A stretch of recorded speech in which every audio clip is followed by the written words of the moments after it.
before the next stage, what we need to do is ensure that we have a tab here that contains the student name and email. Okay, so here we've got the supervisor form and the manager email. We need another tab that will show us the student emails.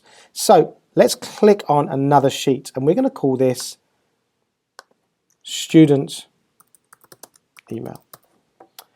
So we need two columns, so we need name, email.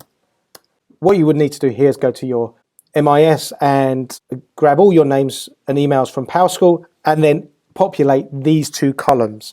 For now, we've just got 5 names, so I'm just going to grab those names here and insert them here, and then I'm going to use my own email address like so. Okay, so that's important. We do need this because what we want to do is we want to be able to email the student, and we need the email addresses in order to do that.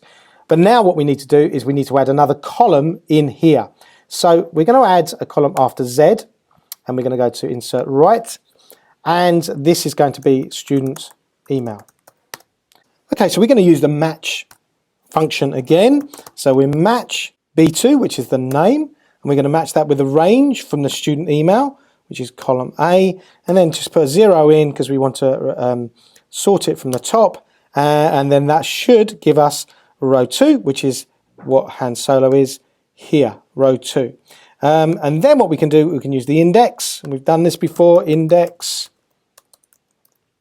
and let's take this information, comma, paste that in, and we know that in the student email sheet, it's column B,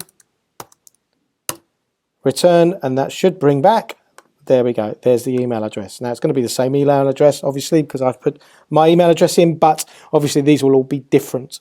Okay, so that's populated the student email, and then that's something we can use in the autocorrect procedure later on.